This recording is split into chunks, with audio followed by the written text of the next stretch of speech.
So here we go. Now, you can tell it's pre-recorded and it's on a Sunday because look, I haven't even done my hair. Look at that. So anybody that joins us on YouTube, they can see the state of my barnet and the fact that it's Sunday and I'm chilling right out and I've got my Salsol Dance Your Arse Off t-shirt on. So there. We need to blur that ass word. Yeah, I'm not sure if we're allowed to say arse on it. In this context, I think we're all right. You know, it's a big donkey, isn't it? An ass is a big donkey. What's wrong with that? Exactly. In fact, there was a song years ago by Groove Armada called "I See You, Baby, Shaking That Ass." How cruel! I know. Anyway, so yeah, I am so happy to be here. Although I have to say, I was slightly confused when you said it was Sunday. Do you ever lose track of the days? yeah, all the time. And also, it's Easter Sunday, and I think this is my first Easter Sunday in the history of my beep years that I've not had an Easter egg. Oh, I never have them. I never understood the link. What's the link between gorging on chocolate and a man with a beard coming out of a cave or something? The bunny rabbit. It's all about the bunny rabbit. The Easter, but because I'm away and I'm not at home, the Easter bunny hasn't been able to find me. Right, that'll be it. So I'm obviously, when I get home, there's going to be a big fat old chocolate egg sitting on my doorstep. I can't wait. Yeah, so I am delighted to be here because I was unwell last week, Dougie. My voice How are you now? You sound fine. Miracle recovery. What was it? It felt like I was breathing glass and felt like I had razor blades in my throat. But it wasn't anything particular. It was some unbeknownst virus, one of these things I picked up. I had traveled back to the UK. I had done trains, planes, automobiles, the usual.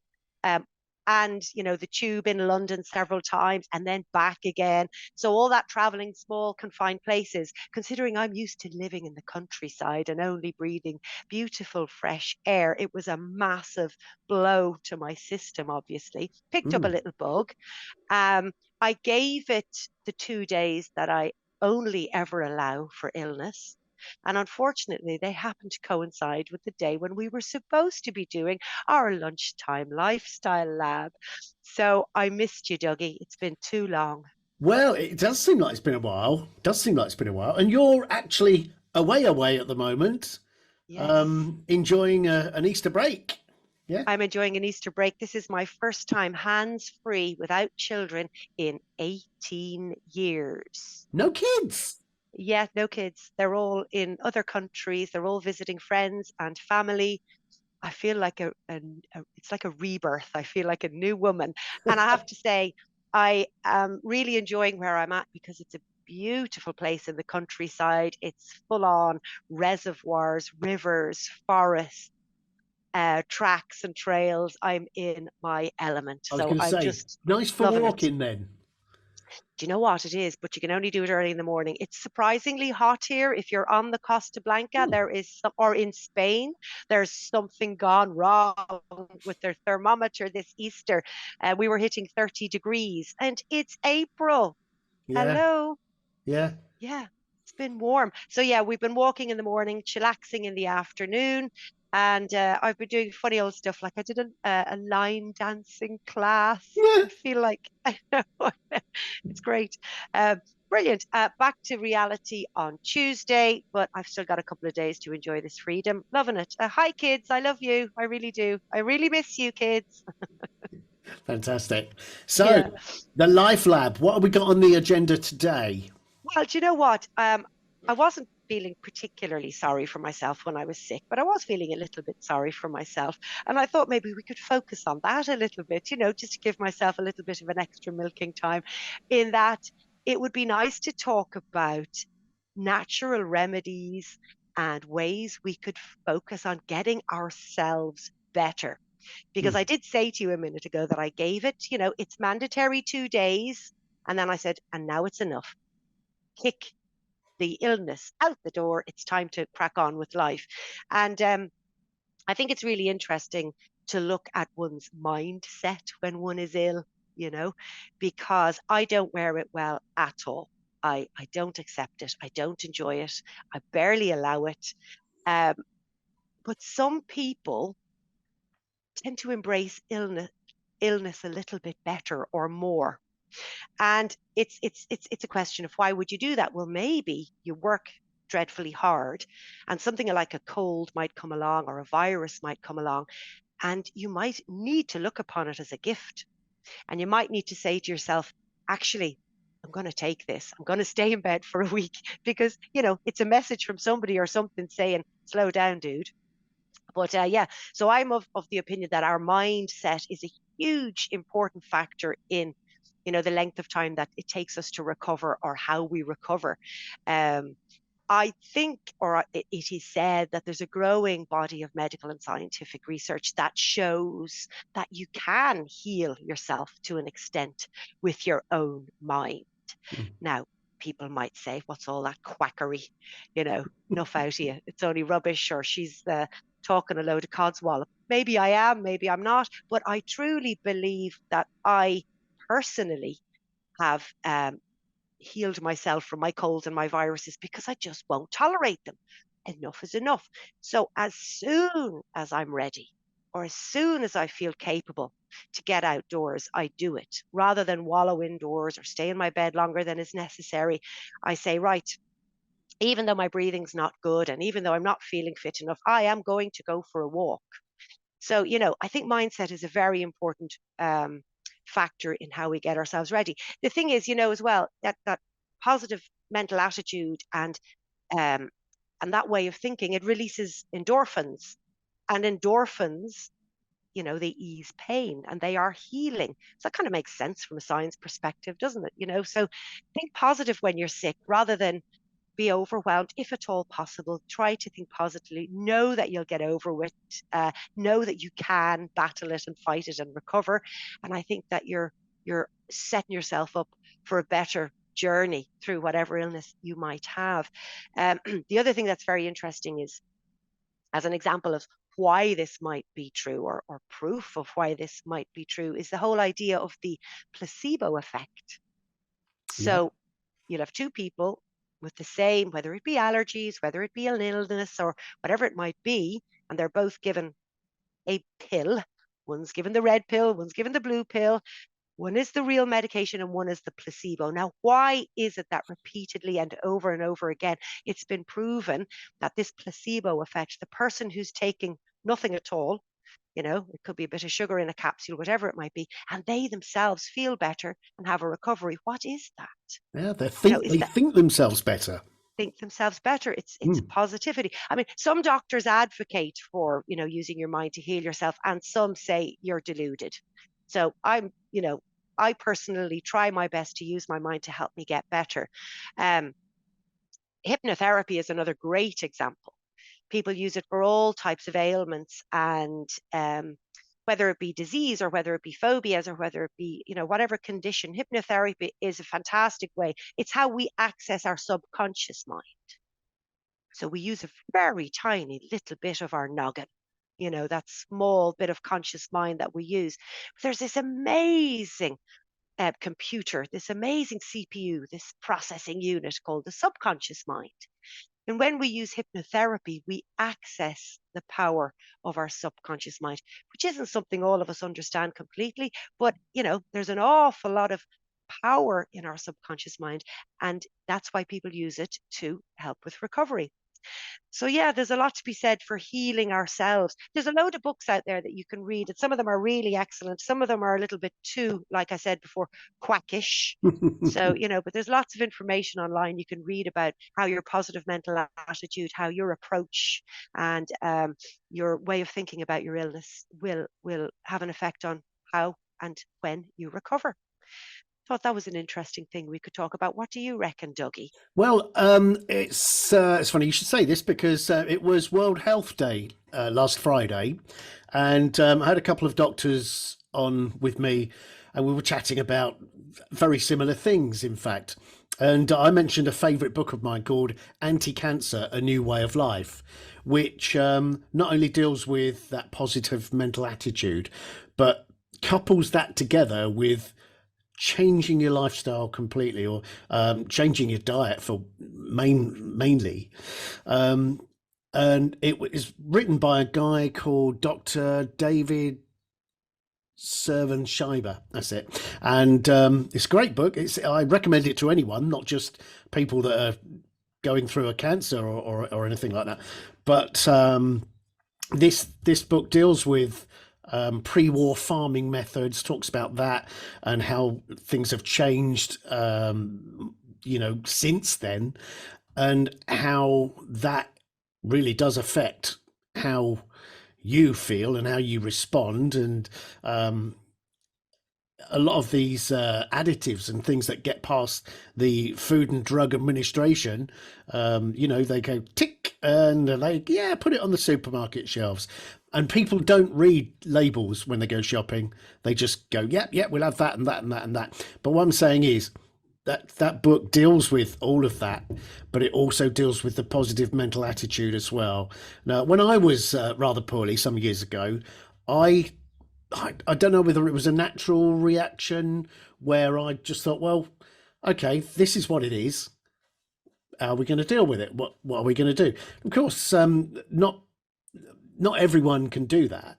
I mean, some people go, oh, damn, I'm ill, Yeah. Yeah, it can and they'll be a just bit go of a down shock that to your, road. yeah, it depends on how emotionally strong, I suppose, you are, or what other factors you've got going on in your life, your support system, how happy you are in yourself. There's so many factors to consider if you're given a diagnosis of something serious. It's incredible because you can have two people, they're given the same diagnosis on the same day, and Mhm. you'll have one person say, well, I'm going to beat this. And you can have the other person who can be absolutely crippled with fear and not even know how to approach it. Mm. Um, and we can take ownership of that in a way and try to do our own research and try to get our heads into the right place. And I think doctors and the medical profession are much more focused on that now rather than just focusing on the pharmaceuticals. And I'm not knocking pharmaceuticals, they work, they have saved so many lives in so many different ways. But I do love the fact that doctors now are focusing on the power that you have on your nutrition, on exercise. I love that oncologists now are prescribing movement and walking as part of your treatment plan. Mhm. They're not just saying, oh, and you should do a bit of exercise. Oh, yeah, don't forget to go for a walk. They're actually saying, what I need you to do as part of your treatment plan is to walk 3 times a week for 40 minutes. So they're being very direct and clear when they're prescribing what type of exercise you should do to help improve your recovery. You spoke about, the nutritional thing. We have so much power both in what diseases we may have or get and in how we recover from them. And one of the main things is what you eat. You are what you eat. I mean, we all know that, the whole an apple a day keeps the doctor away. I can throw loads of cliches at you, but it's true. And I'm not telling anybody today or tomorrow to completely radically change their diet, but you can slowly, slowly eliminate certain things and add certain things. One of the buzzwords that we're all loving, and it's been kicking around for quite a while, is superfoods. Mm. Who doesn't love the sound of that? They can't fly, but they are the superheroes of nutrition. And I eat them all. They're on my list, and I eat them, if not every day, a couple of times a week, because firstly, they're delicious. And secondly, they make me feel good. They make me feel like I'm treating myself well. When I eat CRAP, I feel like CRAP. Mm. When I have a bad day and I'm feeling emotionally weak and I shovel the chocolate in or I eat too much sugar or I gorge myself on cake, it gives me a moment of relief, but ultimately I don't feel great about myself and I don't feel great physically. But when I eat these superfoods, I just feel like I'm looking after my temple. So these are foods that are rich in nutrients, fiber, antioxidants. They do miracles and wonders for our bodies. And like I say, they're delicious. Things like blueberries, broccoli. Now, some people are cringing at the thought of broccoli. Who doesn't love eating a little tree? Garlic, avocados, leafy greens. So throw spinach in Raspberries. your Raspberries are raspberries. particularly good. Gorgeous. I mean, raspberries, all those berries. Ginger is brilliant. So you can drink it, you can make a tea out of it, you can do it in your curries, you can have it with your sushi. Get loads of ginger into yourself. Beetroot, throw walnuts on your salads, quinoa, it's another fancy one. I wasn't brought off up on quinoa, I can tell you. I was brought Goji. up. I was brought up on a dookie beans and black-eyed peas and stuff like that. My mother decided she was going to experiment with macrobiotic cooking. Not always particularly successfully, I can tell you. Okay. And you can imagine, right, as a kid around sort of 11, 12 years old, being presented with a plate of aduki beans and just veggies and black-eyed beans. I mean, great, but she didn't quite get the hang of it for a bit, for quite a while. And we were guinea Tricky. pigs. Well, and you survived, and look at you, you're in great I health. know, So thanks, I'm still Mom. here. I'm still here, so can't complain. Well, But she had the right idea, and that was probably quite a while ago. Now everybody's yeah, talking about lentils and beans, and they're exactly. nutritious and they're full of fiber, and they mean we're not eating the high carbohydrates and the spuds and the pastas and the rices, which are all great as well in moderation. If Yeah. you can replace a little bit of your spud and your pasta and your rice with your beans or lentils, it's going to serve you better. Um, if you're a fish eater, salmon, brilliant. It's a great superfood. It's one of the top of the list if you need your protein and your antioxidants, and it's full of nutrients.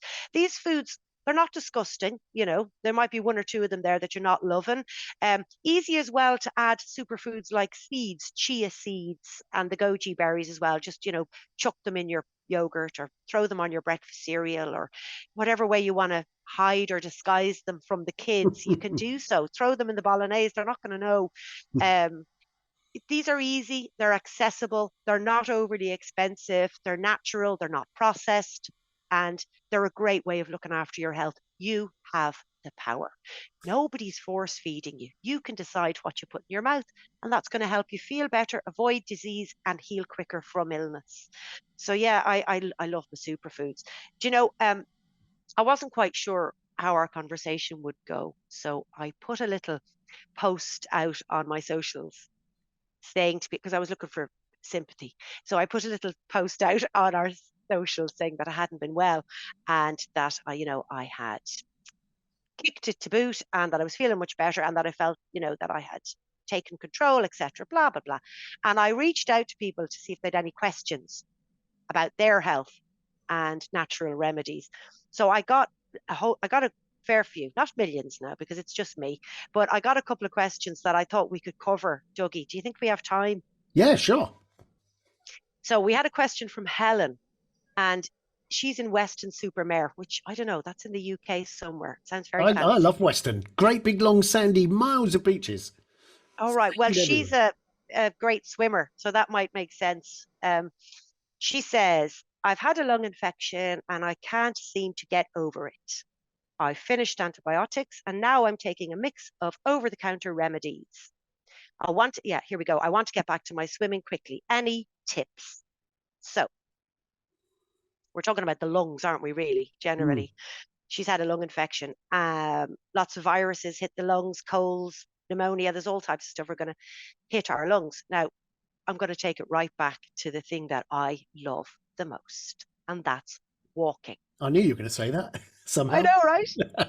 Because we exercise to have slim bottoms, and we exercise to look good, and we exercise to have fun. But did you know that physical exercise is probably one of the best things you can do for lung health? You might as well, you know, exercise your organs as well as Mm. your outer body. So this is so important. If you want to avoid lung issues, be fit, give your lungs the exercise they require. But also, if you're suffering from a lung infection, like I was there last week, my lungs were in bits. They ached, they really hurt when I breathed. But as soon as I felt capable, even though my lungs were at me, I went out and I exercised, because that deep breathing, this is nasty now, it clears the sputum. Yeah.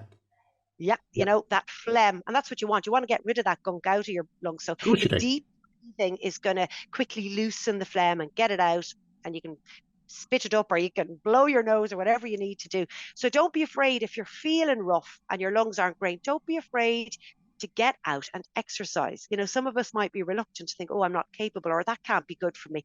It's, you've got to change your thinking completely on that. As soon as you can, get out and give your lungs the exercise And that walking they're at going to thank a you fairly for. gentle pace isn't going to be overtaxing, is it?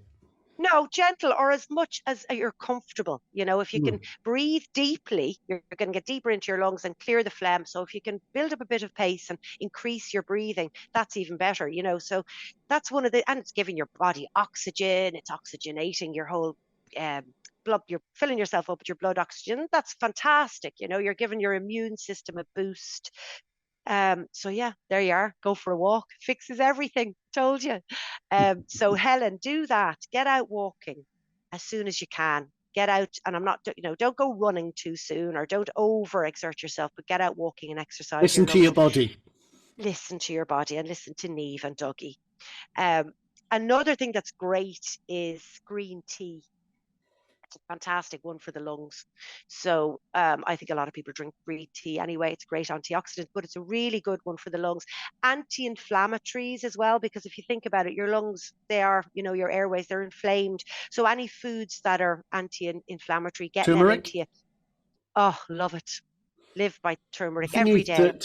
to get turmeric to work properly, you have to mix it with pepper and oil, but the oil needs to be slightly heated, so it really reacts with the Yes, turmeric. so I have been, because of that, and because of time restrictions and all that, and I was told years ago that you needed 16 of the little turmeric roots, and you Yeah. need to stew them, and you need to prepare them and all that. And I went, oh, for goodness sake, I don't have time for that, carry on.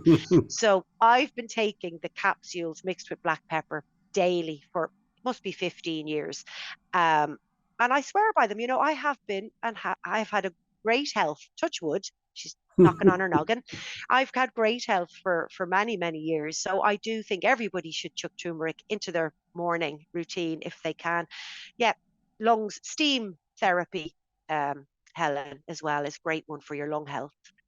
Yeah, that was a really good question, because I think right now a lot of people are affected with lung health issues. Another question that came in, if we've time for it, Yeah. was from Louise in Denia. So she's local to where I live. And this is something I think is very topical right now. She says, I suffer from pollen allergies and I'm driven mad for weeks.